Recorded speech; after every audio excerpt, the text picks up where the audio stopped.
Welcome, everybody. Thank you very much for joining us today. This is the second edition of From Lebanon to Palestine Roundtable, where we come together to think about Palestine in relation to Lebanon, but also regionally and in global context.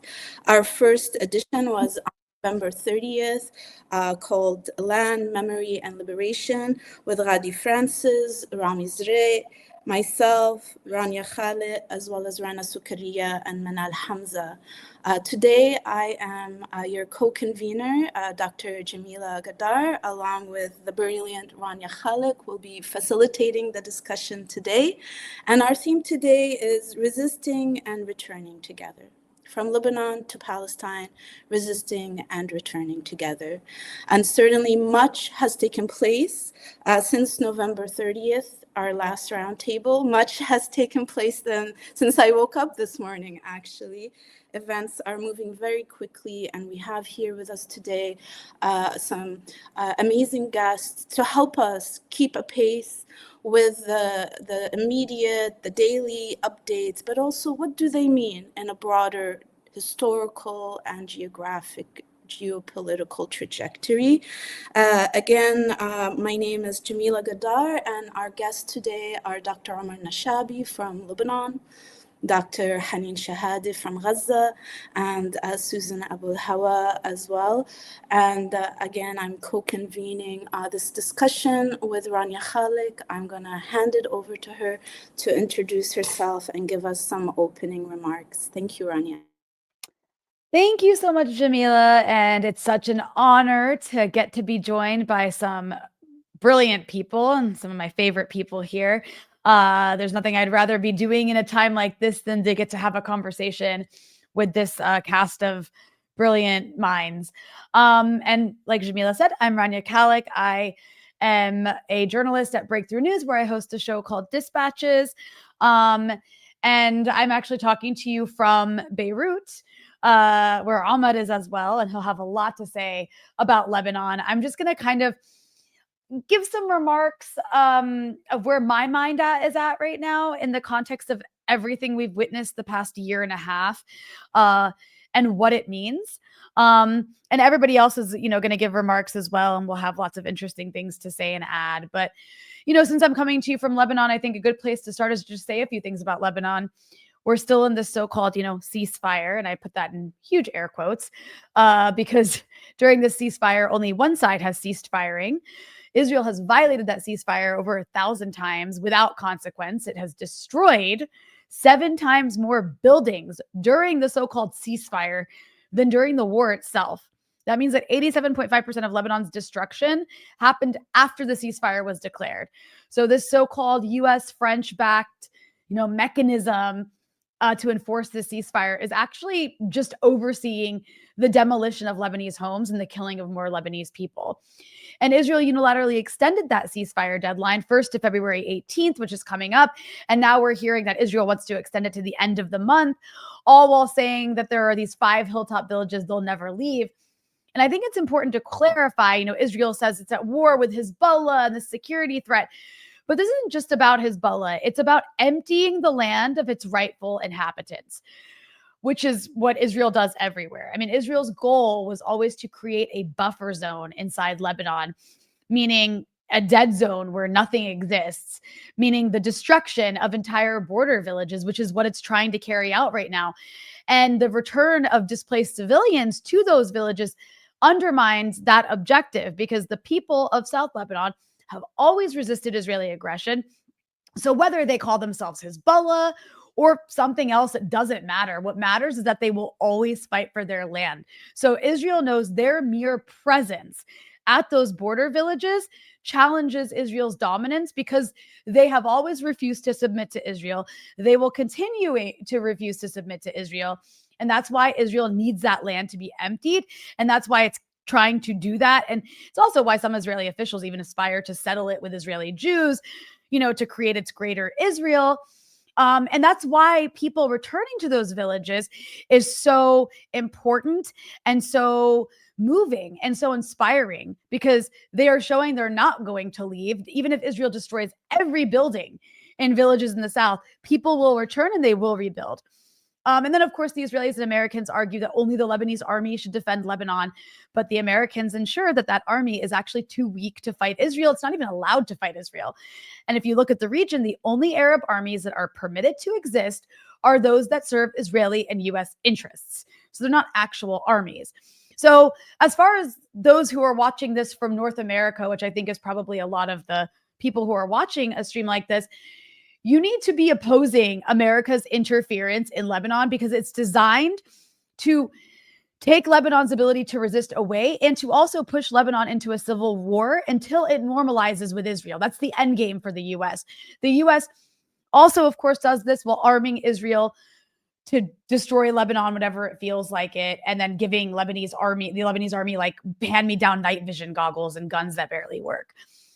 But I also want to emphasize again, despite all the destruction, Israel didn't win anywhere. In Lebanon, Hezbollah survived one of the most brutal campaigns in its history, something that would have crushed most other organizations. And they're now struggling to rebuild. And of course, without Syria's support, because Syria has been, lost from the axis of resistance. But regardless, they remain strong because they are the people. And like I said, no matter what organization exists to organize the people in South Lebanon or in Lebanon in general to resist. Doesn't matter if it's called Hezbollah, doesn't matter if it's called something else, it will always exist. And then that brings us to Gaza because something similar is playing out there. And that's why you have the Trump, Netanyahu, and Musk plan for Gaza. It's basically a blueprint for more genocide. Israel and its Western backers spent a year and a half trying to erase Gaza, trying to exterminate Palestinians in Gaza, to the tune of billions of dollars from the most powerful countries and forces in the world. And still they failed. People are still there. The resistance is still there. They're going back to their homes, even if their homes have been bombed. So I think it's actually outlandish to think that they can continue to try to eliminate people in Gaza, but they're going to continue to try. But even Egypt and Jordan are refusing to participate in Israel's forced ethnic cleansing plan. Even Saudi Arabia is signaling this is a red line. I mean, not because they care about Palestinians, but because they know that would destabilize their own countries. And then you have the Western media that's pretending to be shocked by Trump's explicit ethnic cleansing policy. But they ran cover for Biden's genocide policy as it was happening. This was all enabled by the Biden administration. This was always Israel's goal since its founding to eradicate Palestinian presence on their land so they can replace them with European settlers. And both US political parties have actively supported that plan. And that speaks to imperialism's depravity today. Not that it wasn't depraved before, but we've reached an even more depraved era. I mean, how do we move on from the genocide that just happened? It's a genocide that also could spiral into a repeat at any moment. The people who carried it out are still armed to the teeth. They're openly planning to do it again. And there has been zero accountability, just impunity. And it's all happening while we're witnessing this shift away from this post-World War II liberal imperialism, if you will, which cloaked its coups and its plunder in the rhetoric of human rights and democracy. And we're coming back toward that raw 19th century style, sort of mobster in your face colonialism. That's what Trump represents. And it's just a different version of the same thing. And it speaks to I think, decaying U.S. empire, but maybe we can come back to that. But it's also important to note, that's why, to bring this back to the U.S., this isn't just about Gaza and it's not just about Israel. This is about U.S. empire. Israel's not some just like out of control actor that the U.S. just can't get a handle on. It's a weapon of U.S. imperialism. The U.S. arms Israel to bomb Lebanon, to assassinate Iranian nuclear scientists, to topple governments in Latin America, to crush resistance movements worldwide. Susan's with us right now. She's talked on my show about what Israel does in Africa for Western elites. Palestinians fighting back in the Al-Aqsa flood operation struck fear into the hearts of Western elites. Palestinians broke out of their cage. It was an act akin to a slave revolt, and I will say that over and over again. And as history shows, no slave revolt goes unpunished. So this isn't just Israel versus Gaza. This is the imperialist West versus the global South. The Western ruling class has built a disgusting world where the small elite, led by the US, steals from the rest of us to maintain its wealth. And they know if the system collapses, they lose everything. It's why they sanction 30% of the world. It's why they overthrow governments. It's why they invade countries and collapse their economies. It's why they kill babies and destroy hospitals and create famine. So the genocide in Palestine needs to be seen as a microcosm of how far they'll go. And like I said, Trump is an escalation of that. You know, he plans on allowing Israel and helping Israel to annex the West Bank, though it can be argued that was already in the works, even if a Democrat won. Seizing control of Gaza without even the fake rhetoric of like, you know, getting rid of terrorists, just straight up seizing it for real estate. Like he puts it in the context of real estate, just pure colonial purposes, allowing Israel to occupy Lebanese villages, forcing Lebanon, like to the Lebanese government that, you know, it came on the backs of the weakening of Hezbollah by the US and Israel through this horrific war, forcing them to cut off Hezbollah's ability to receive anything to help them rebuild, which is why we're seeing what we're seeing happening now. I mean, you have a sovereign country, Lebanon, that is responding to the dictates of the US and Israel and refusing to allow an Iranian commercial airliner full of Lebanese citizens to land at Lebanon's airport because Israel says no. And that's why right now we see people on the streets, Hezbollah, ML, others showing their leverage because the Lebanese government is capitulating to the Israelis. And if they don't push back now, where does it end? If Israel's already dictating which flights can land in Lebanon, what next? But also, you know, to bring it back again to what people in North America can do, when they increase the repression in this region, we increase the resistance. And that should apply to what's happening in the US as well. I mean, it's time to do things like push for an arms embargo on Israel, do BDS in every way you possibly can. Despite all the destruction, Palestinians in Gaza are returning to their land. They're still ready to fight if they have to. After 15 months of apocalyptic warfare, they survived and they will continue to resist. Same thing is happening in Lebanon. Villagers returning to the south, forcing the Israelis out, continuing to be committed to resistance if they have to do it, because their connection to their land is unbreakable. This is the fight of our time.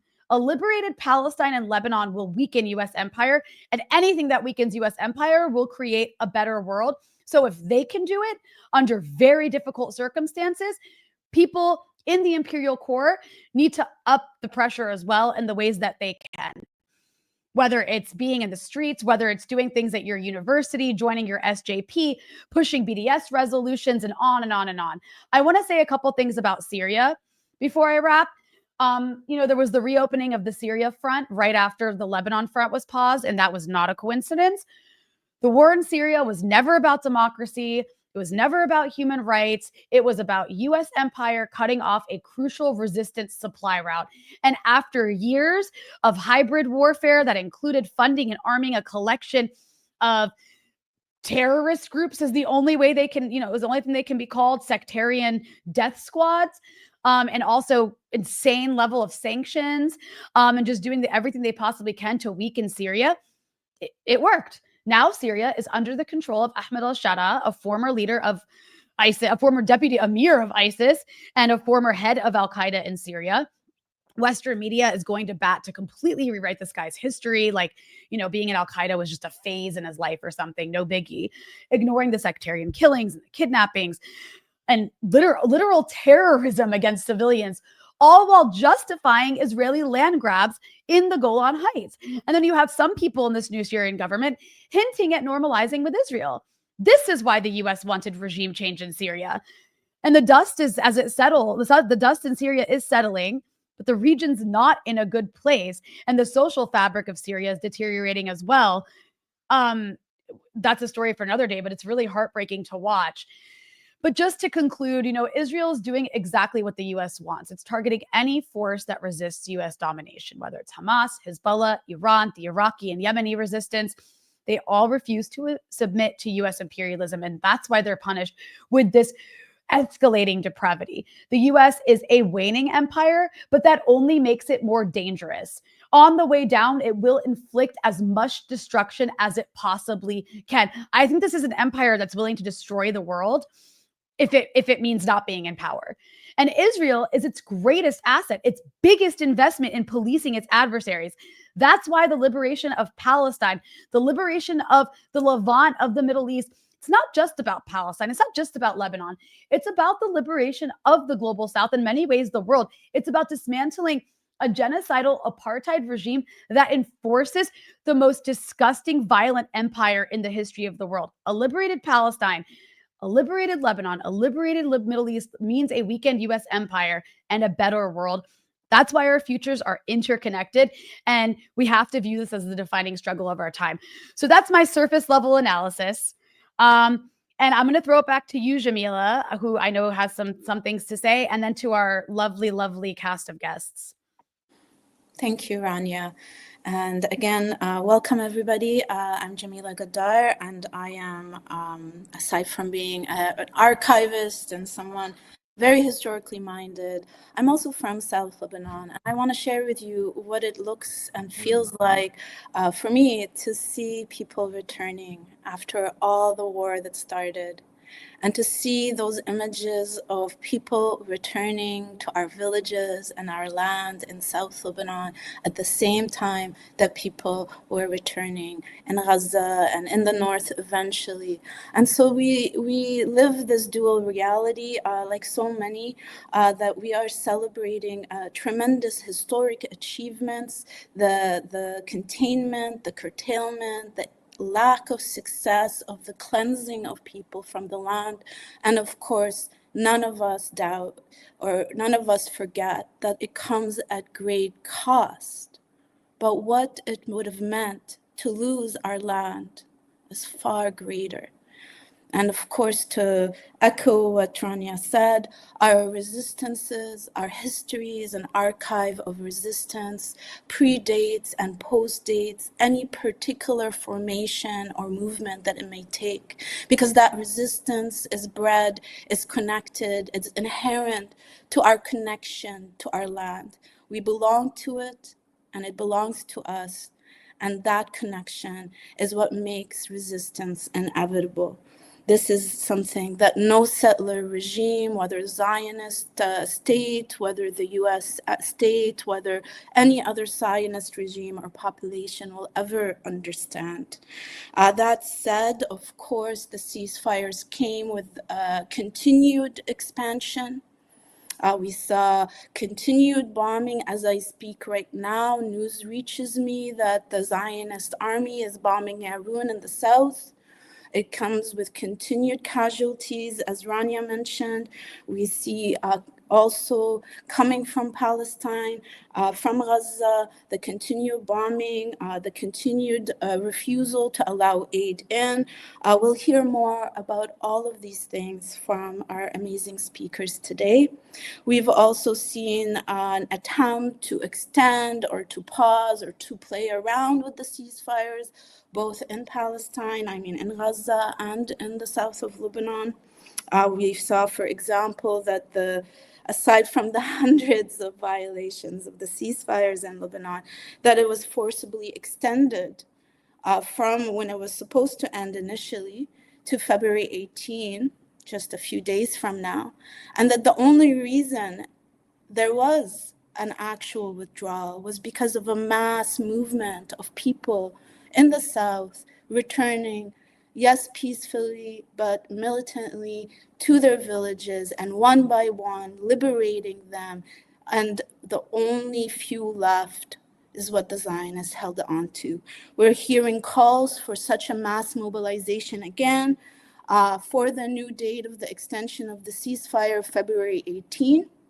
And we see also in parallel in Gaza, people returning to very difficult scenes of destruction, of homes being gone, and returning nonetheless. Again, I say it's the connection between a native people and their land that is indissolvable, that breeds possibility and resistance. And for anybody to try to make it about one organization or one leader here or there has really missed the mark. They are insisting, the Zionists, that they want to keep 5 points in South Lebanon in your dreams. They're trying to manipulate and play around with the ceasefire in Gaza such that they release the hostages but do not fulfill their obligations in terms of any number of things, from actually ceasing fire to allowing aid in. Nonetheless, achievements have been made. Nonetheless, the resistance continues. And nonetheless, despite all their efforts to achieve diplomatic and economic, under diplomatic and economic cover, what they were not able to achieve militarily, we are nobody's fool. And to everybody watching in the Western countries, to everybody wondering what it is that makes it possible to resist this kind of fascism, this kind of militarized violence, this kind of occupation, whether in Lebanon and Palestine or elsewhere in the global south or global north, I will just say to you, in the face of all of this, we live big, beautiful lives, and that they can never stop.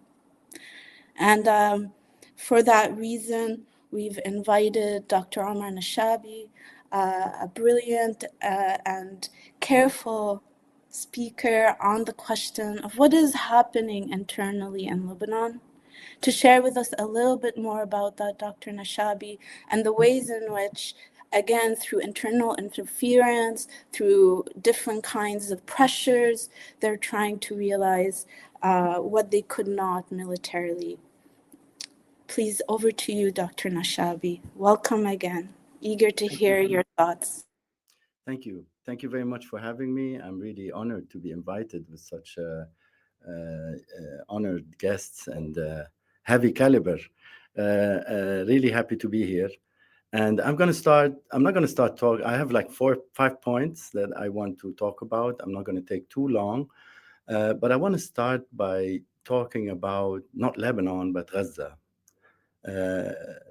We say in Arabic, القضية المركزية. It's our central cause, Palestine, here for us, in our culture, the culture I was raised in here in Beirut throughout all the years, of confrontation with the Israeli enemy. The main cause is Palestine for us.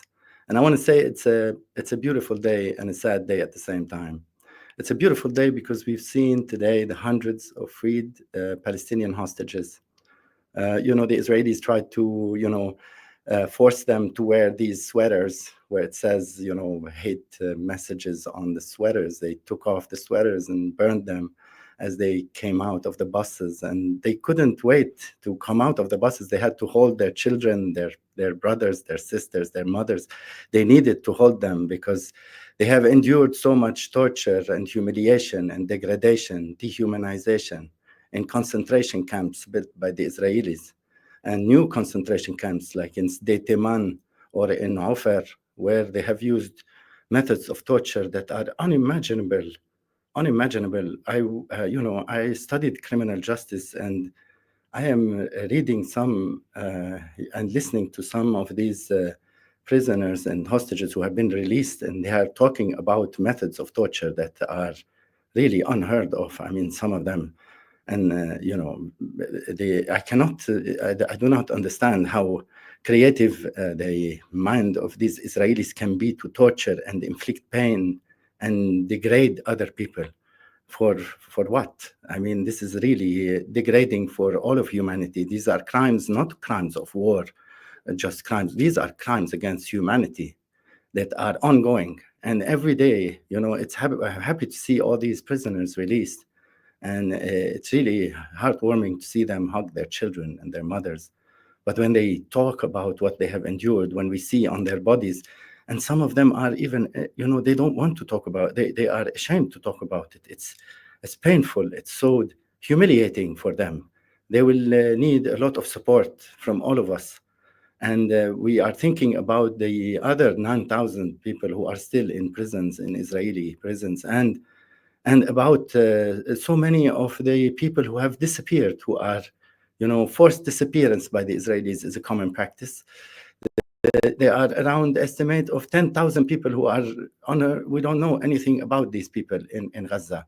We don't know if they were killed or if or even, you know, so many people got killed in Gaza, and they were killed, and the Israelis took their bodies, so they also steal the bodies. And there were some reports that they have been using body parts also and skin. It's horrible. I feel, I don't know. This is like the most horrible story I can ever talk about, you know. It's shocking. And I also hope for the Lebanese who were also abducted by the Israelis and kidnapped in the south. And we are looking forward to know, to have any information about them. The International Red Cross did not provide some Lebanese families, like the Amhaz family, where their son was kidnapped from his apartment in North Lebanon, where with an Israeli commando who came and took him wearing uniforms by Lebanese police, and they abducted him and he disappeared. And I have been talking to his father and his family, his mother. They don't know anything about him. He has 3 little kids and his wife. They don't know anything about him. They say he's not related to any movement. He hasn't done anything. He's not involved in politics. He's working in a naval company, doing some, transporting cargo. And he has been, he disappeared. And the Red Cross cannot have any information about him. So many people have been abducted from Lebanon, some farmers in the south, and the other civilians who have been kidnapped by the Israelis. Also, those need to be, we need to raise the alert and see how we can, have any information about them to work on freeing them. And also, we on the 20th of February, it is scheduled that the French are supposed to free Comrade Georges Brahim Abdallah, who has been incarcerated by the French for 40 years now. Now he has been found guilty by the French court of, for resistance activism. Okay, he has been found guilty, and they asked him to remain in prison. The court sentence was life imprisonment, 25 years. He spent like 40 years. And the Justice Department in the United States have been sending correspondence to the French authorities, asking them not to release him under the pretext that he's under this allegation that he is a threat. He is now in his 70s, and he has spent 40 years in French prisons. He's a political prisoner. He needs to be released immediately. And we are looking forward for the 20th of February. However, there were so many dates before set by the French authorities, and Georges Abdallah was never released. We are looking forward. We need to put more pressure, perhaps, for the 20th of February to free our comrade, Georges Brahim Abdallah, Lebanese, and he wants to come back home to his family, to his people. And he has been a resistance even behind bars in the French prison. He is steadfast. He's on his, he never changed his mind. He never yielded. He refused to recognize the French courts who found him guilty. So that is the first point I wanted to make. The second point is a bit controversial. I would like to say that Zionist project in this part of the world has been relying on Western American support. However, it also has been relying on some collaboration, local collaboration. And that is the hardest part of the confrontation.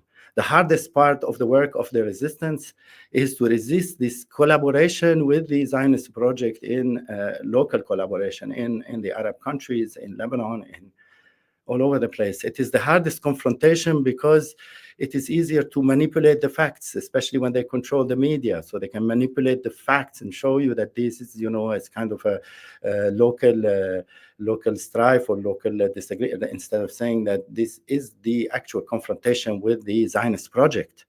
So there are some local actors who are in favor or who are helping the Zionist project. And that is really making the situation more difficult and more challenging, and one has to be very smart.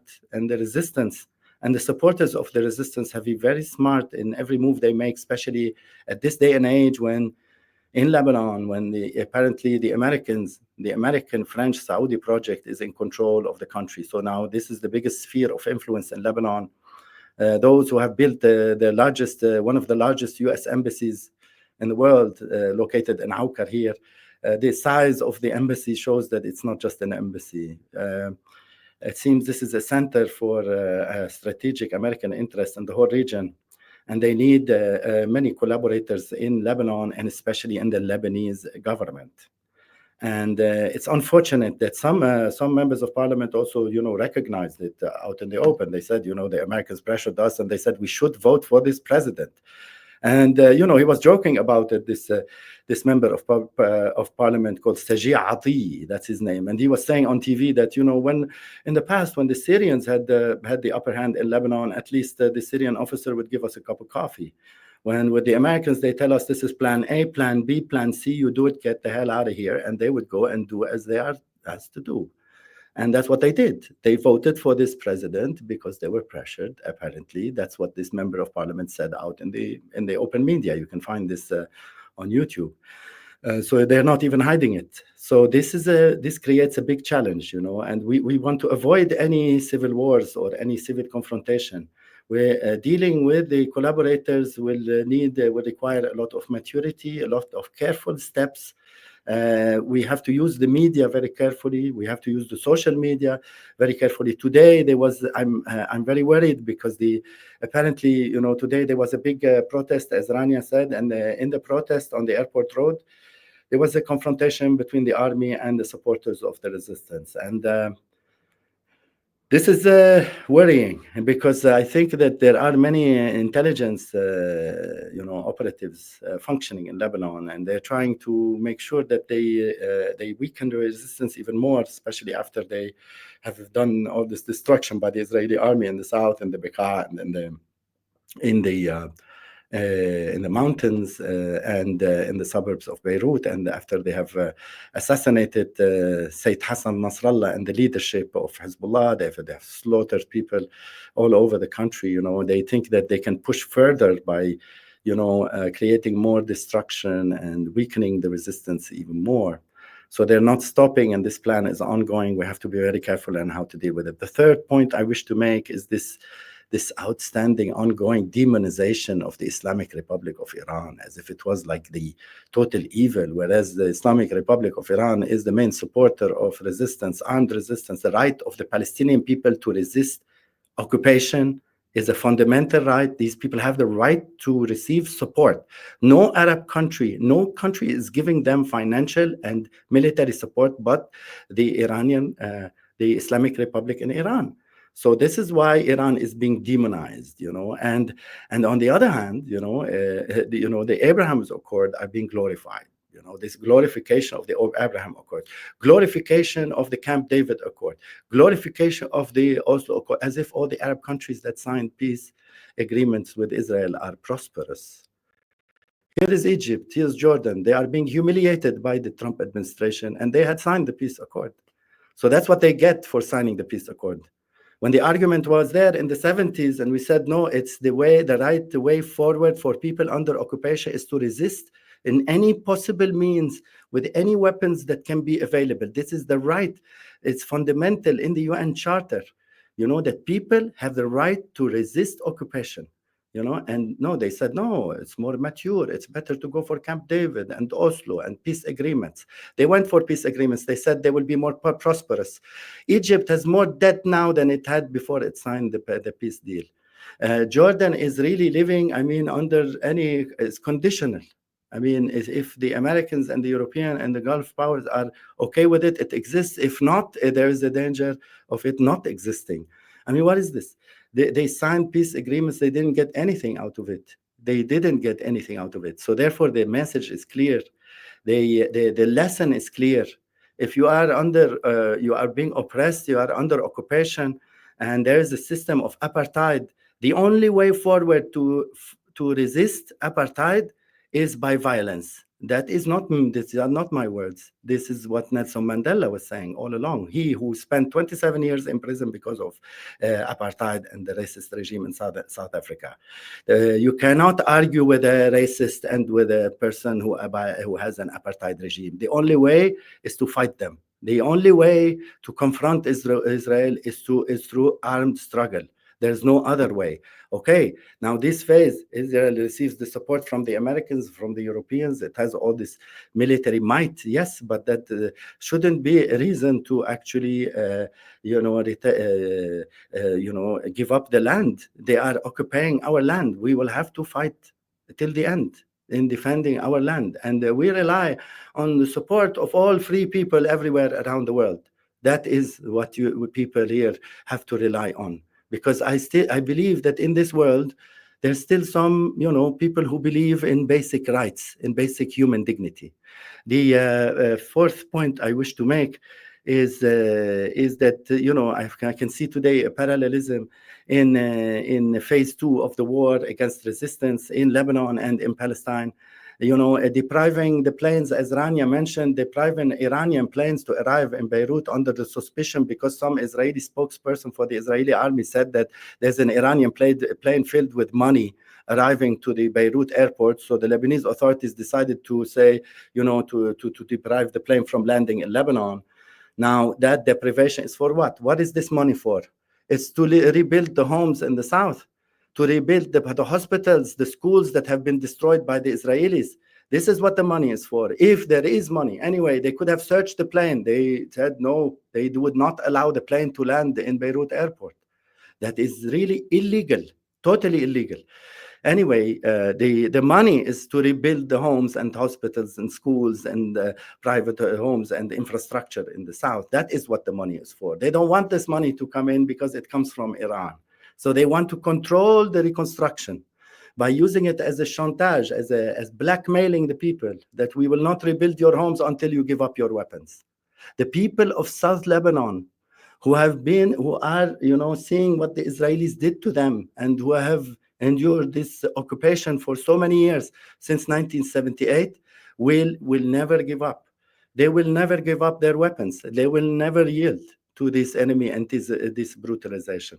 And I can see the parallelism with Palestine, with Gaza, when they are depriving, they are not letting tents go into Gaza because they don't want it to be rebuilt. They want the plan, the BOT plan that Trump said that he owns Gaza. They don't want to allow the tents to go in so that people do not settle. Well, they're going to settle even without tents. They're going to live in their homes. They're going to hold on to their land. They're never going to give up, as Dr. Jamila said earlier. The last thing, and I want to wrap up. I'm sorry I took too much time. I always say I want to be brief, and it doesn't work. But I want to say that as Rania said, the Israelis want to remain in 5 points, in 5 different bases in southern Lebanon. And they are trying to extend the period to the end of February. And that is totally unacceptable. And Hezbollah said that it was unacceptable. It is the responsibility of the Lebanese government to stand up to this, because it is the Lebanese government that signed the the ceasefire agreement. So therefore, when they signed the ceasefire agreement, there was a guarantee. There was supposed to be a guarantor and a guarantee by the Americans, by the Saudis and the French. Where are the Americans and the French and the Saudis? Okay, we understand the American position. Where is the French and Saudi position when it comes to Israelis who want to extend their occupation of southern Lebanon? Anyway, to wrap up in one sentence, it is a fundamental right of the people of the villages of Hula and Merkaba that are still occupied, and the road between Adaisi and Kfarkila that is still blocked and occupied by the Israelis. It is the fundamental right of the people from the south and the people of Lebanon to take up gun, to use any possible means to resist foreign occupation. It is a fundamental right, and they will never give up that right. And I think this is the way forward, is that we need all the support we can get to be able to practice our fundamental right to fight Israeli occupation of our land. Thank you very much. Thank you, Omar. And over to you, Hanine. We'd like to invite you to join this conversation. Please go ahead, Dr. Shehadeh. Hi, thank you. Thank you, Jamila. Thank you, Rania. Thank you, everyone here and everyone listening to us today. I want to pick up on what Dr. Omar said, and I want to emphasize actually that in his description of, the scenery, the neighboring countries, what's happening in Lebanon, what's happening in Palestine, what's happening in Syria, but also what's happening on the global scenery in general, is that we are all together, including the West, witnessing the downfall of Israel as a concept. That today is a fact, right? This project that they've built and tried to create and conceptualize for the past 75 years, even more than that, right, is today falling apart. And with it is also the downfall of whiteness. And I think this is why we're witnessing so much violence at this moment. This is why we're witnessing a genocide in Gaza, because it's not an easy fight. Empire will not fall in peace. It will take as much lives with it. And the ceasefire that Lebanon is going, that is happening in Lebanon, this temporary ceasefire in Gaza, is just another phase of this ongoing slaughter of people who are resisting. And so I want to take back the conversation to Gaza specifically and try to understand, how do we understand this moment in Gaza? How do we understand it as Palestinians? And so we have to understand this. We go back to October 8th, when Netanyahu came out and declared that he is now in war, right? He used those terms. He said he declared the war on the Gaza Strip. And the question is, when committing these atrocities and this genocide, what did he really seek to achieve? Was it to occupy the Gaza Strip? It has been, Israel has been occupying it for more than 40 years. It has besieged it for another 20. So what is it that he wanted to do? To commit another Nakba, like his ministers proclaimed? I mean, they have already done one, right? And there has been already a Nakba. But the fact that after 75 years, that Israel and its Western creators needed to commit another Nakba only indicates that the first one actually failed. And it just indicates further the complete failure and the falling and the downfall of Israel as a concept. And so today there is a genocide unfolding in Gaza. However, it's a man-made disaster, and it's a man-made disaster with political goals. And I want to tackle 3 points regarding this moment now, and perhaps we could later, pick it up as part of the discussion. But these political goals today, we know that they're not about the Israeli colonial settlers that they name hostages. They are nothing more than colonial settlers, and they have been imprisoned by Palestinians, but that's not what the West and Israel were about. With this entire spectacle of violence, they had different political goals. And I think the first one was, of course, to punish Palestinians, and to punish them specifically for embracing their anti-colonial resistance to the state of Israel. And that's such an important point, because it sort of signifies what Gaza is. What Gaza is outside of the Palestinian national body. Yani Gaza, since its inception, has always been a space of resistance since 1948, and it has always been at the forefront of not demanding the independence of Gaza. And it's not fighting just for Gaza as a separate body to have an exit or an airport or something very sort of, self-centered around Gaza.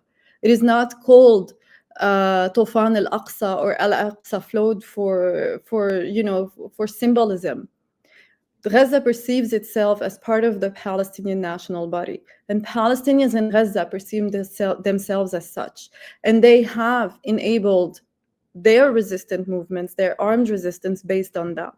These young men and women that are fighting for Palestine. They're not fighting to break the siege. They're not fighting to break whatever small gains they can get. So this was the big sort of spectacle of punishment that they needed to implicate on them. The second layer as a political goal was, of course, part of the settler colonial enterprise of Israel, its displacement. And I think what's very important to understand Trump's sort of use of ethnic cleansing as a bargaining chip. What he's doing is that he's turning, with wanting to sort of turn Gaza into a Riviera, as if we're waiting for an American to tell us how to use our seas and our lands and our sand, or an American settler to be specific. But what he was doing with this sort of bargaining, negotiating trick is that he, instead of holding Israel accountable for what Israel has done, Trump is now shifting the entire load of this genocide as an Arab-Palestinian problem. What he's doing is that he's taking it back from Israel, from Israel, and it's not, he's taking it back. It's no longer an Israel-Palestine problem or an Israel problem. He's now making this entire ethnic cleansing an Arab problem. And so this is where, the trick is, and this is where, for me, Arabs need to sort of step up, and that will also be part of the discussion. But this is sort of where Trump is trying to take us with this entire displacement scheme. And then going back to the displacement, so this ethnic cleansing of millions of Palestinians from their home, it's a project that Israel is even incapable of completing on its own, right? Israel has just been incapable of displacing Palestinians for the past year and a half. It has used all possible tactics, from killing to starvation to outward, dropping on them tons and tons of bombs that equal up to 3 times what Americans threw on Hiroshima.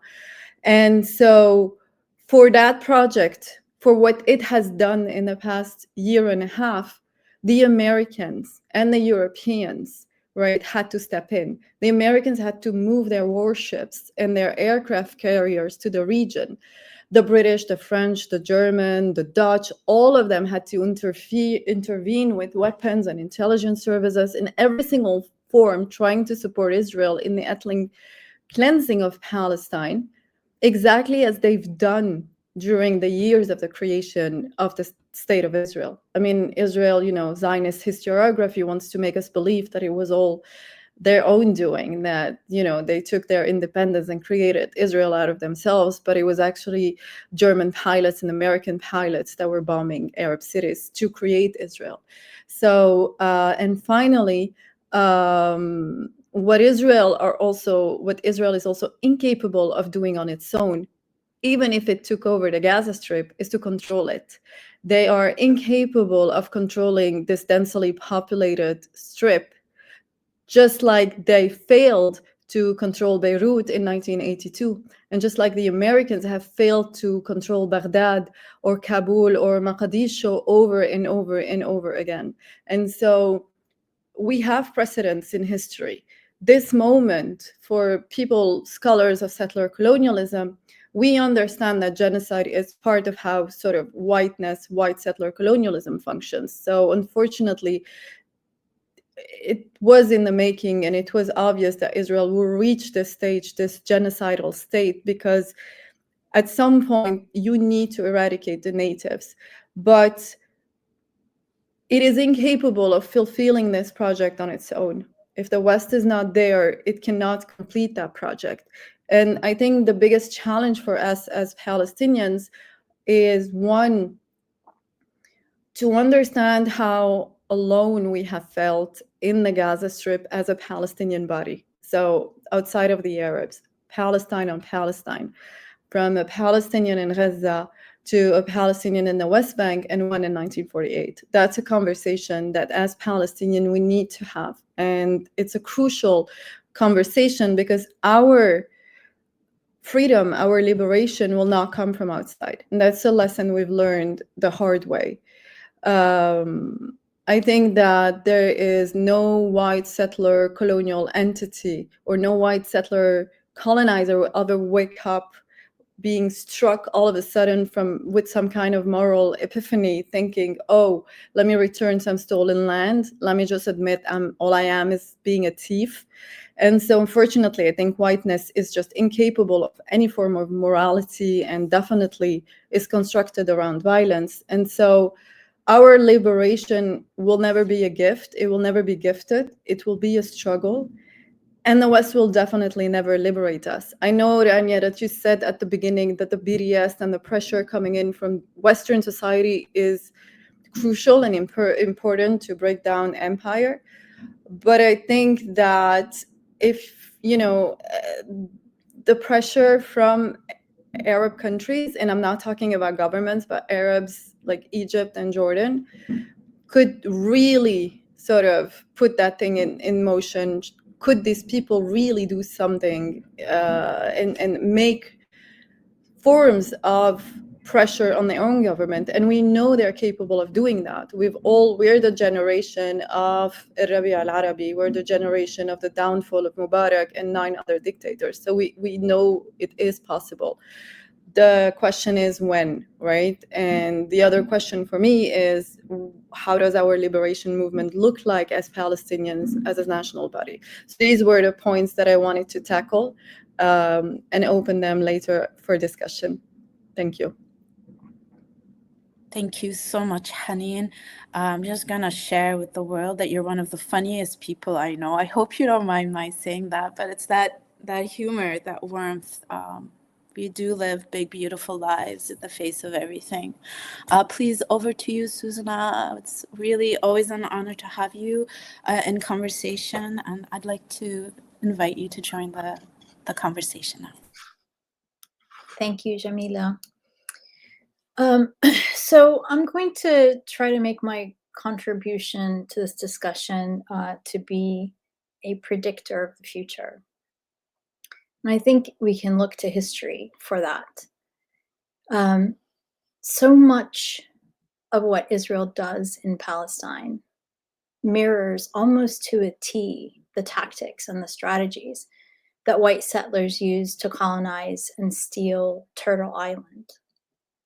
So for starters, they took their time. They settled the East using horrific violence.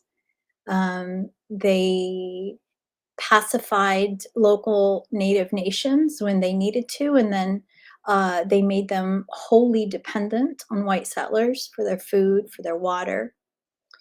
And any resistance from native tribes was met with swift, disproportionate, terrifying, and vengeful violence.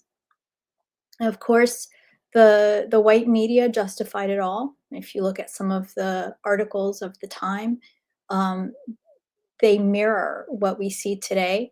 They painted the settlers as innocent victims of irrational, unprovoked violence of some innately savage people. And then when the East Coast was wholly conquered, white settlers started to move west. There's a whole lot more documentation of this period, which took place mostly in the 1800s, approximately 200 years after they first began colonizing the Atlantic coast, the eastern portion of the United States. And those western lands belonged primarily to the great Sioux Nation, who resisted white encroachment. And we can think of this portion of the United States as the West Bank and Gaza, whereas the eastern coast can be seen as the 1948 borders. So the United States signed all manner of treaties promising, this and that. And one of these treaties, as an example, is called the Fort Laramie Treaty. In I think the 1850 or so, 1851. It was signed between the U.S. government and the Lakota Sioux, and it stipulated that the Black Hills, or the Pahasapa, would forever be sacred lands of the Lakota Indians. Quote, as long as rivers run and grass grows and trees bear leaves. And of course, the white settlers never had any intention of honoring these treaties. And we can think about the Oslo Accords in this way. And within a matter of just a few years, spurred by rumors of vast gold deposits, white settlers started flooding the Black Hills. So in our current context, you can consider Israel's desire for more lands as one. And of course, the recent discoveries of vast amounts of gas offshore of Gaza and also offshore of Lebanon, which actually is the most likely reason for that massive so-called embassy in Lebanon that Omar was talking about. And also a lot of oil in the West Bank, apparently. So, and of course, in the same way that Israel, paints this divine aura that, God gave them the land, etc., white settlers did the same thing. They called it manifest destiny. It was God. It was God's will. And they butchered Native people, and again, they justified it as self-defense, exactly the way Israel does.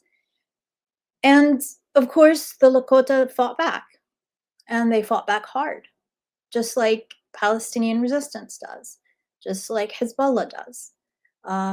From Al-Qassam to Hezbollah, PFLP, Quds brigades, and many others. And then, of course, the white Western media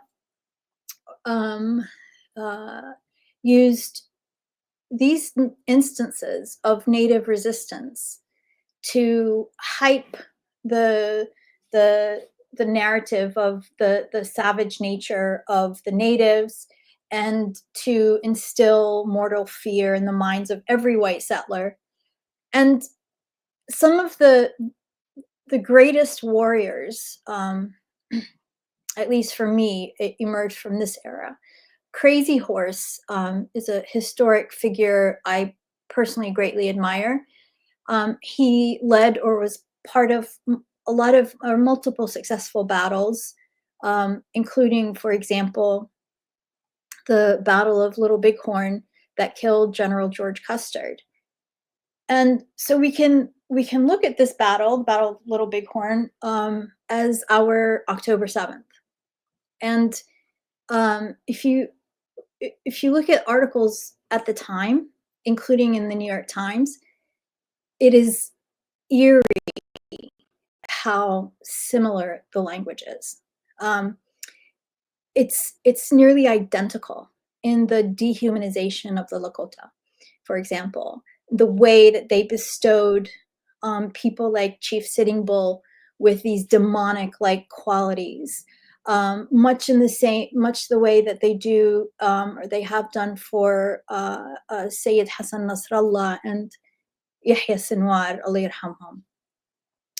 And they spoke of entire nations of people as these irredeemable savages, just like they talk about us, about Muslims in general. And of course, at the same time, they bestowed these angelic auras of innocence on settler soldiers who had literally come to kill the Lakota.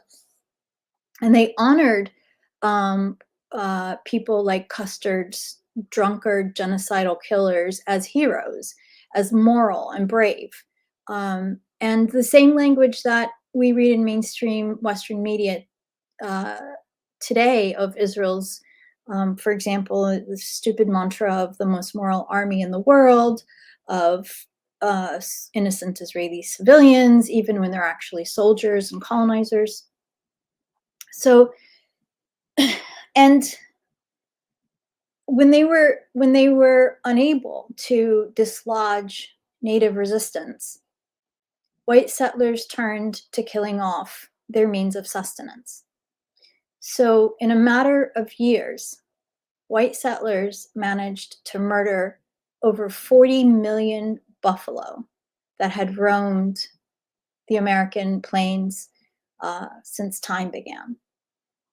And so the current corollary would be how Israel confiscates Palestinian farmland and cuts down millions of olive trees and other fruiting trees, which are, of course, the lifeblood of Palestinian society, much as the buffalo were to the native people of the plains and prairies in this country.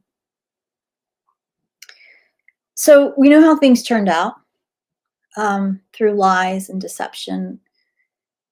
and unspeakable violence, white settlers took the Black Hills. They desecrated their sacred monuments like the Seven Grandfathers, which they turned into so-called Mount Rushmore. And the Lakota, of course, are still here, but they are a shadow of the great nation that they once were. And in my view, the two most important contributors to their defeat by white settlers are, number one, the fact that they trusted the white colonizers to keep their word. They made the mistake of believing that they were honorable men. They made the mistake of not recognizing their depraved duplicity and their irredeemable supremacist ideologies. And so the second important factor to the downfall were the traitors among them. White colonizers created a so-called Indian police. And I think in the current context, we can think about Arab leaders, including the Palestinian Authority. But also they were betrayed by other native peoples who wanted to settle old scores. So for example, the Crow allied with white colonizers to fight the Lakota, who were their old enemies. And in this context, we can think about the multitude of Arab countries who betray us at this horrible hour. But I think it's important to recognize that the corollary or the relevance does not stop at Palestine. If Israel and the United States are not stopped now, I think the same scenario will repeat as Israel moves to take Lebanon. And again, that massive embassy has nothing to do with diplomacy and everything to do with getting their greedy hands on Lebanon's soil and Lebanon's offshore gas. And then they'll move on to Jordan and so on. And just like the Crow allied with white colonizers to harm the Lakota, Gulf states like Saudi Arabia are allying with Israel and the United States to decimate Iran. So it does not bode for them. It does not bode well for Saudi Arabia in the long run either, what they're doing. So in order to sort of make predictions for the future based on the trajectory of history, because I do believe that history is a very reliable window into the future, which is why it's so important to study it. We can use history. We use this history to see where we're going, and we can also learn from the mistakes of those who came before us to try and do something different to change our trajectory. I think it's very possible that the Lakota could have won and kept their lands, and what we can learn from their mistakes to keep our lands and even decolonize them are this. Number one, do not trust their agreements. Do not for a moment believe that we can ever have peace from these devils through agreements and treaties, because they do not act in good faith. Everything they say publicly even is indicative of that. And besides that, we already have their bad faith treaties like the Oslo Accords and the multitude of ceasefire agreements that they never ever respected. And the second thing, as Omar said, armed resistance must be upheld and supported at every turn. They will not respond to anything but real threats to themselves. And we have ample evidence to demonstrate this point, not just from history, of history elsewhere rather, but from our own history, from the 1973 Yom Kippur War, when Egypt flexed their muscle, their military muscle, which essentially is what forced Israel to sign an agreement with them and to return the Sinai. It was only because they felt like Egypt could be a real threat to them. And also, in the same way, Hezbollah's armed resistance that forced them out of Lebanon. And now, how Hamas's unyielding resistance and their mind-blowing persistence and perseverance against all odds finally forced them out of Gaza. And then the third thing, I think, it pertains to the greater Arab world.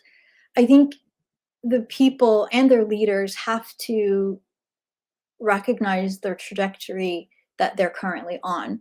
And as I said, it does not bode well for them. Unfortunately, our Arab leaders are not students of history. I don't think they're particularly very bright either. But they will not be spared on this road that they're going down, any more than the Western native tribes were spared after the Eastern tribes were decimated. All the Arab states have to act rather Arab peoples should act either to replace their leaders or push them toward unity and push them toward expulsion of Israel and the United States from their lands. Lebanon, in my opinion, cannot allow the completion or functioning of that massive military base, which may well also be a CIA dark site that they're pretending is an embassy. And there are alternatives. China and Russia are two rising powers that Arab countries can turn to for the short term. And you know, in that vein, I think we should be looking to China to help us rebuild Gaza. But for the long term, I think there has to be an investment in and a belief in younger Arab generations to be the ones who can lead, who can govern, to build and advance and recreate their own countries. So I think we're at a fork in the road. The path we're on does not bode well for us, any of us, in the long run. With the exception of a few bright spots. Number one is the resistance in Gaza and Lebanon, aided by Yemen and Iran. And also the worldwide support of the masses around the world. And that's something that is unique to our time, the availability of information and the inability so far of the ruling elite to properly gatekeep that information and truly manipulate the minds of the masses and their imaginations. So I don't know how long I feel like I've gone over time, so I'll just stop there. Thank you. I mean, that was incredible. Everything you all said was incredible. I really appreciated Omar's breakdown of the situation in Lebanon, the importance of understanding the interference of the U.S. embassy in Lebanon, and those U.S.-Israeli plans in Lebanon. And Hanine raised several good points as well. In addition to, I appreciate what you said about the fact that we obviously need to look at this as we have to liberate our land here. It can't be coming from the outside. That said, I do think there's something to be said about the fact that our enemies are all collaborating with each other. They're all working together, and they're all on the same side. And I think when it comes to this horrific imperialist apparatus around the world, the forces of resistance around the world should kind of be formed as a team in a way as well, right? So I hope we can move towards a future where that happens. And I think it's going to be forced to happen in many senses because of the sort of growing mobster-like blatant imperialism we see from this like new American declining era today. And Susan, I love how you brought this back to the past, because we have to learn obviously from the past in order to not repeat mistakes and in order to understand how best to deal with things. And I think, one of the biggest factors when we talk about this last genocide was watching the complete pacification of the people of the region.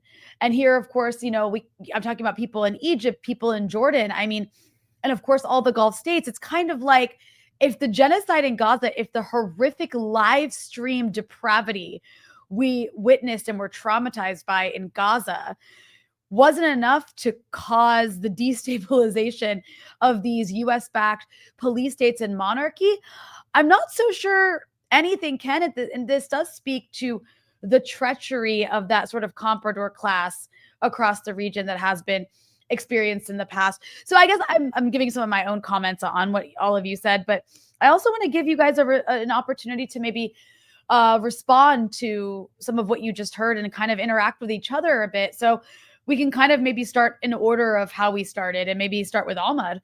After hearing what Hanine and Susan had to say, is there anything that you want to pick up on or add or back up or challenge?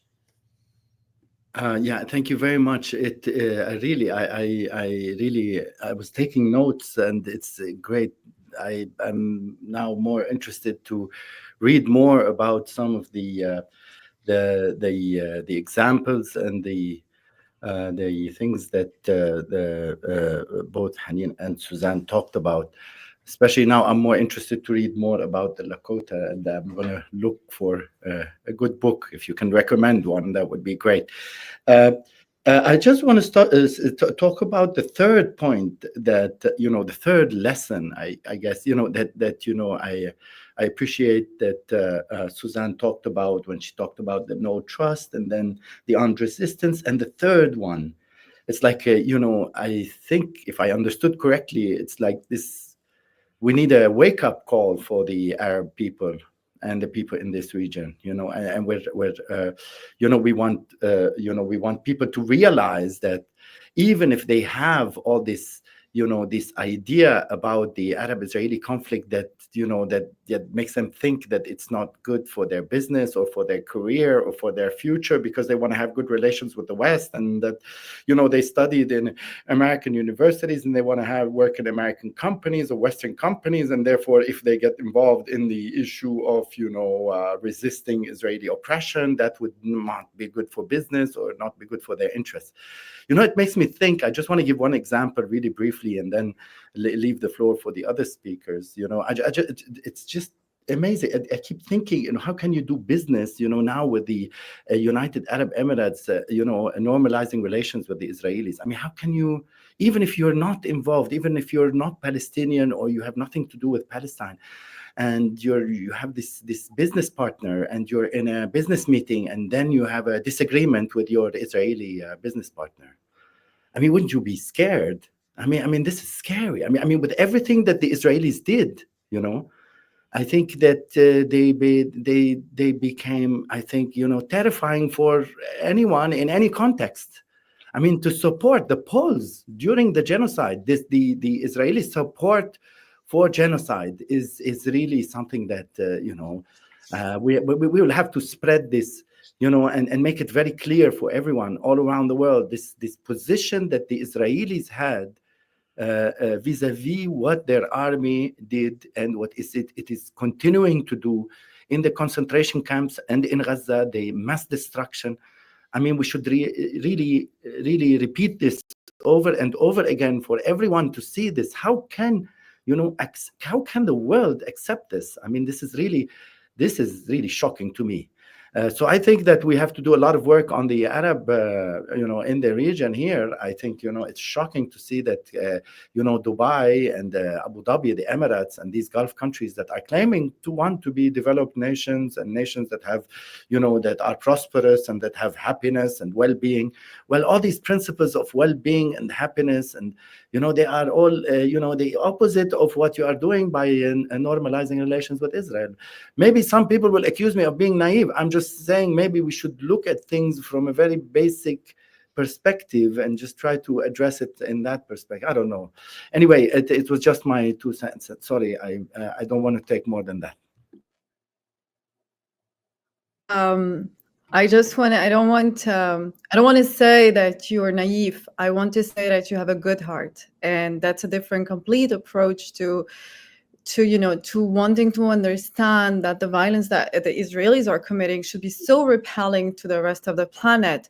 But the reality, for me, whiteness, just to give you an example, on May 8th every year, the Algerians commemorate the Stif and Gelma massacre. And that's a massacre during which in 24 hours, the French killed 40,000 Algerians. 40,000 in one day, right? And that is one of the biggest massacres that eventually led to the War of Independence in Algeria. And eventually, because of the support of neighboring countries, Algeria was able to sort of take, demand, and obtain its independence from France. So when we say that something like France is capable, in the entire French society, of course, it's not just the French government. So we have to understand that sort of colonialism as a structure is embedded in Western culture. The killing of 40,000 Algerians in one day did not lead to the independence of Algeria. It took another 7 years of killing more and more people and Algerians for them to gain their independence. So I am someone who has no faith in whiteness. I have no faith in Western societies. And it's not because, it's because history tells us that. And it's also because the European continent as a continent has sort of created itself around this identity that can only function in contrast to both the Arab and the Jew. Right? Europe as an inception, Europe as a concept was created around the Arab and the Jew. Its own religion, its own identity comes from outside of Europe. Christianity, Christian Europe is a converted continent to a religion that comes from Palestine, right? That comes outside of itself. And so what it has done since its inception as Europe is really to try to create an identity for itself in contrast to the two things that defines its own identity, which is the Arab and the Jew.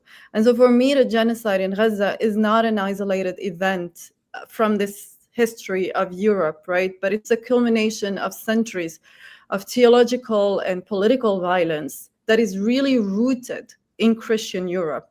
And I want to emphasize that their Christianity, Western Christianity, is completely different than what Christianity is and the kind of Christianity that was born in Palestine.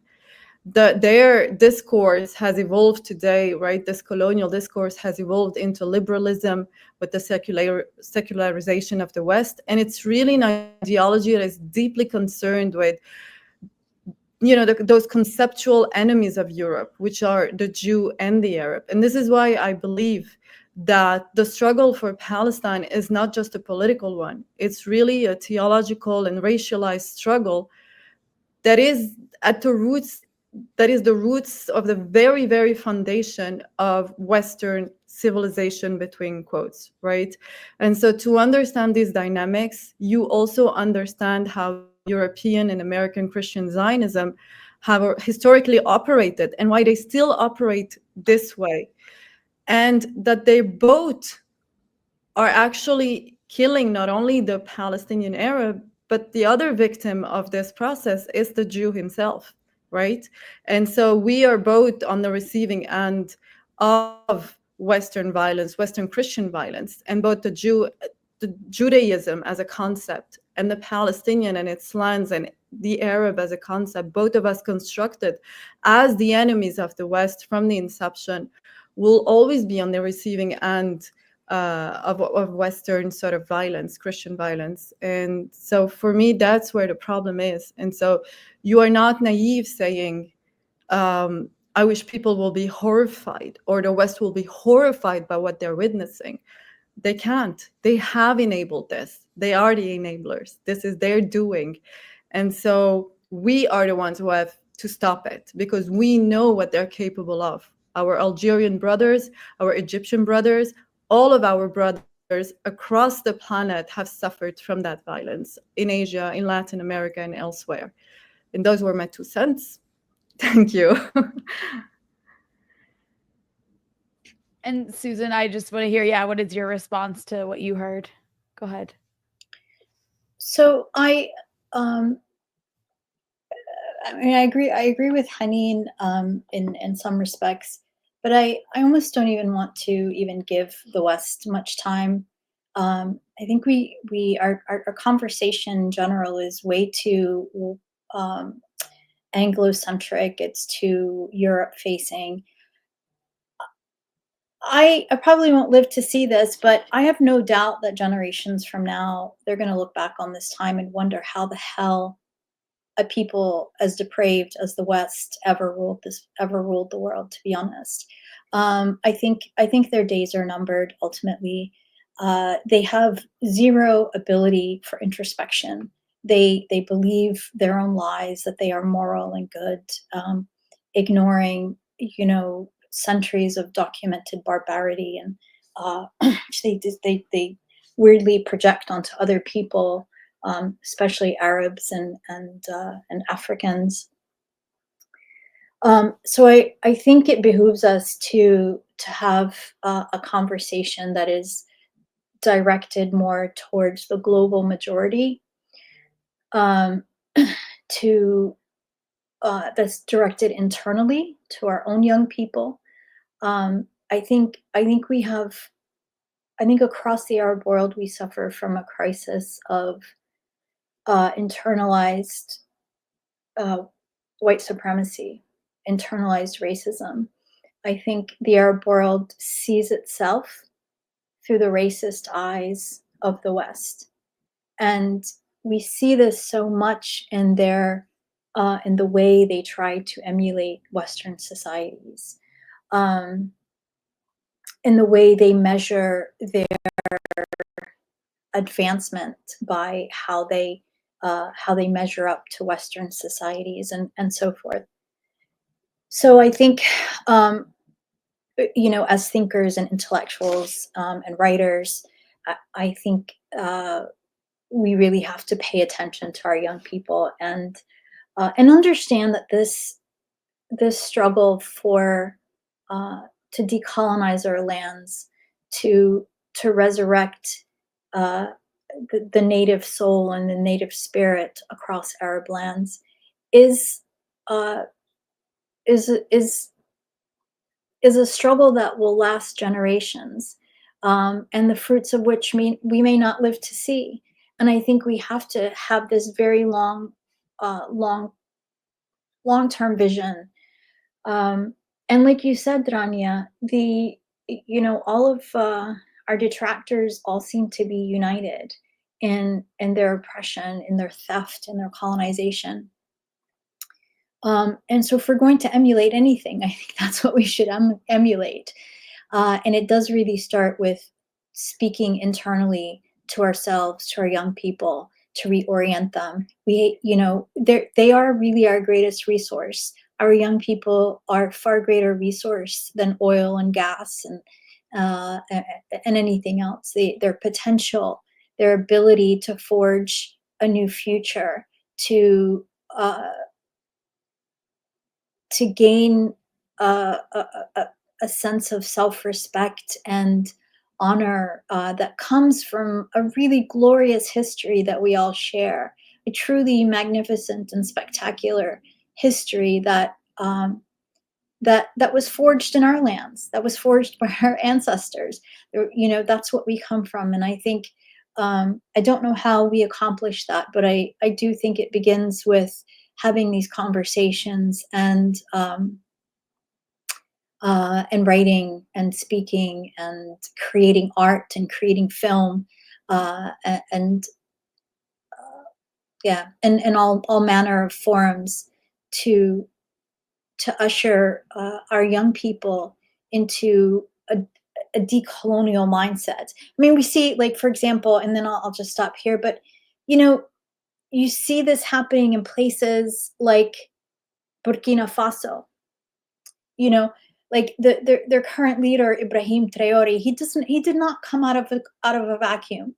He came from the legacy of Thomas Sankara, who lived decades before him and worked. He was a Pan-Africanist who worked to decolonize Burkina Faso, to decolonize Africa. And of course, he was assassinated. But now, but that legacy stayed, and people, the generations honored Thomas Sankara, and they never forgot him. And so, and that tradition produced somebody like Ibrahim Traore, who has now paid off all of Burkina Faso's debt, They are completely self-sufficient. They kicked out the French, and they're forging their own future. It's doable. Indeed. Thank you, Susan. And as Hanine reminded us also of Algeria, it's doable. And as Omar reminded us, this is not the first rodeo, so to speak, in Lebanon or the region. There are, from everything you've all said, I hear you. Negotiations are not the answer. Token solidarity, no thank you. I heard all of you speak to that. This, an end to empire, an end to Zionism, is an end to whiteness, an end to white Europe, an end to global whiteness. I can only agree that one day it'll be totally incomprehensible how these people ruled the world.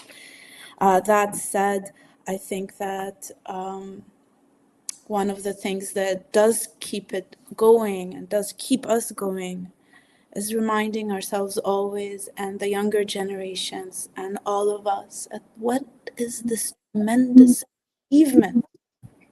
76 years Palestine, but actually much more. A century or two, actually much more, across all of our countries. In the face of unimaginable reality, much of it by its nature undocumented and unknown. And still we are here. We are on our land. We remember who we are, and we try to help each other every day and often to remember who we are and to decolonize our minds and our lands. Like you're saying, Susan, Hanine, Omar, I heard you all saying that. I'm so tremendously proud to be from South Lebanon, to be Lebanese, to be an Arab, to be Shamir. I'm so proud of my people, of all of us. And all of you, wherever you might be listening, please meet us on that basis. We do not want liberal solidarity. We do not want watered down solidarity. We do not want solidarity or support that works for you to keep your job or not keep your job.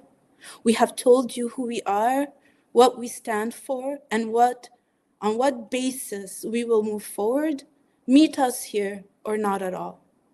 And believe me, when you do so, it will be your liberation as well. My last request to our dear speakers, our brilliant guests, is just one simple question. And maybe you can give me a sentence or two back, and we'll end with the final remarks from Susan on that basis. Please humor me. What is the future we dream of? Omar?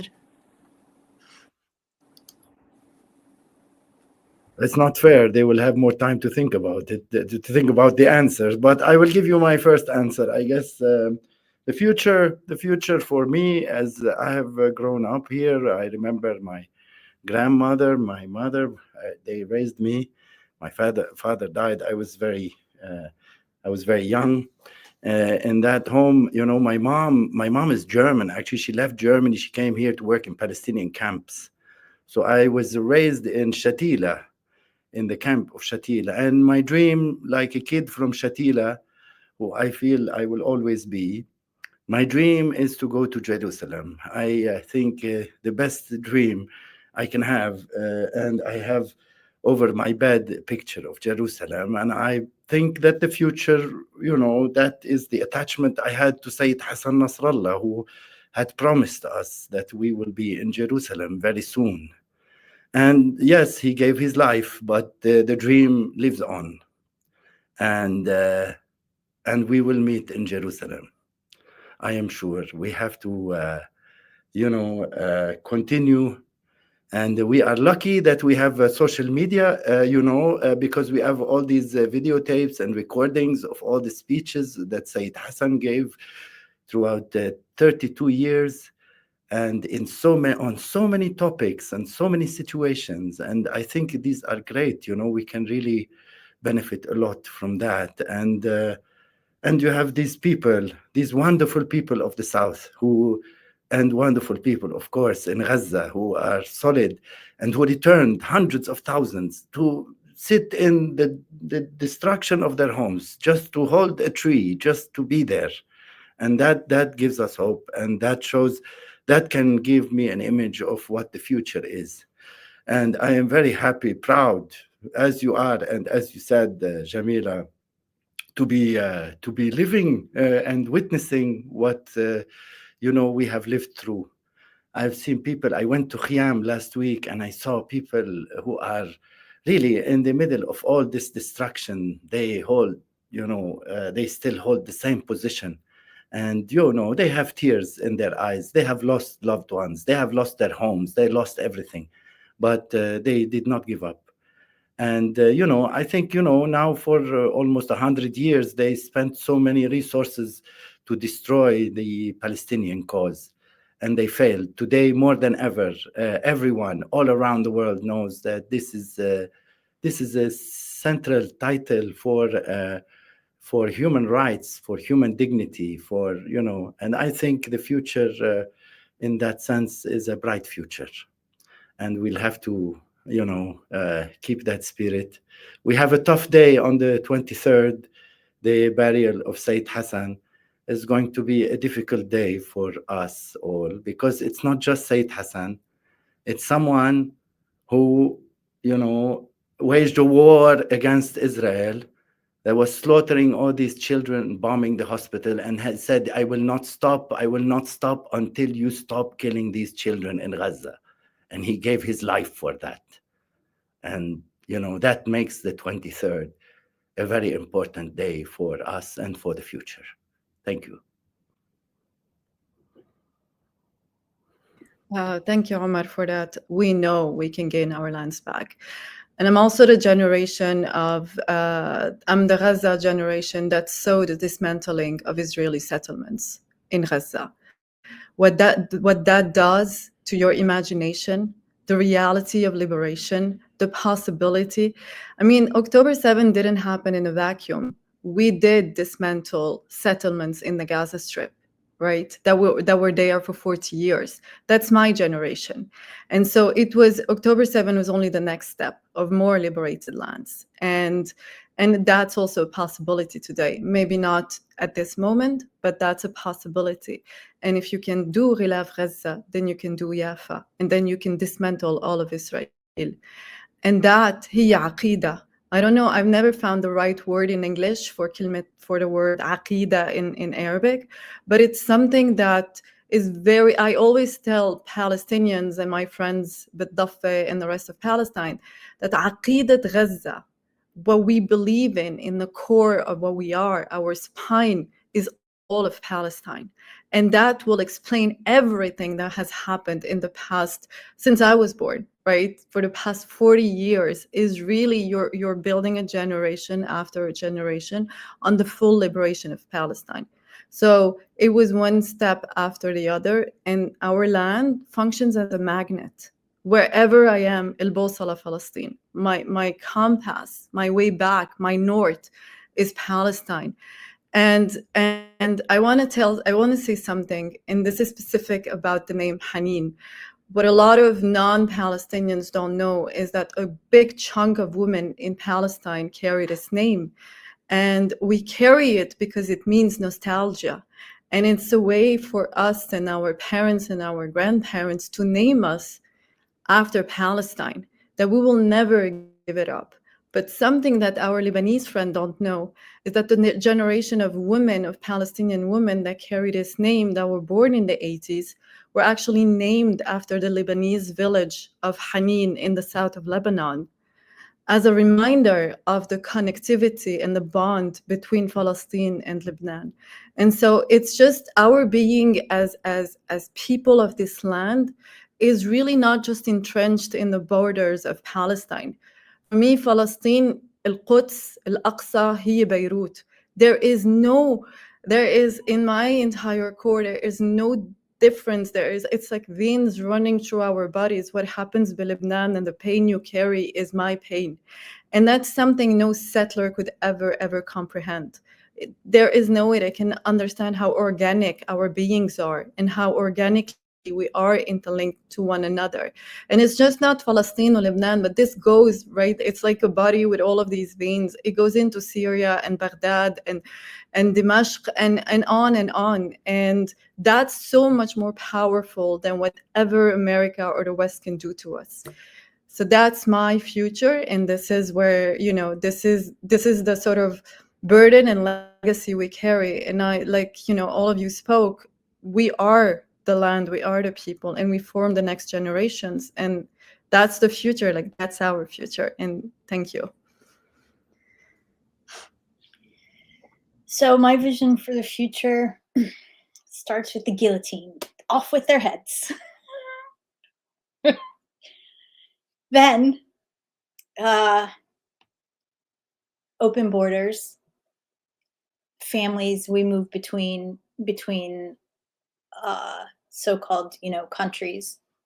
We have a unified currency.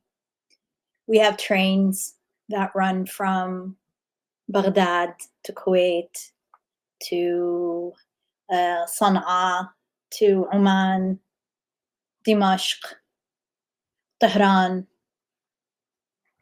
Palestine, Beirut, Tripoli, Cairo, fast speed trains. We have some of the best, most progressive environmental laws. We have some of the best, most progressive animal protection laws, child protection, women protection. It's an ideal world. It's the closest we have come, humanity has come to idealism. I think we resurrect the ways of old, our foraging practices. We have Tatriz circles again. Yeah. And the guillotine stays in the middle of town, just as a reminder.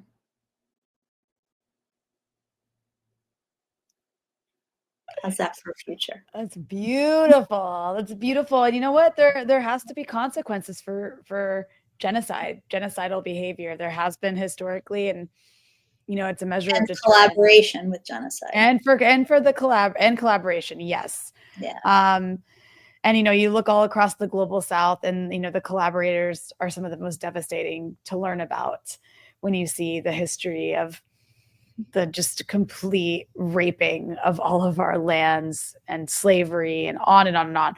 All that said, I love everything all of you said, because I think something that is a common theme here is, you know, these were colonial borders that were imposed on us. And I grew up in a household where I was taught that, you know, Palestinians are my people.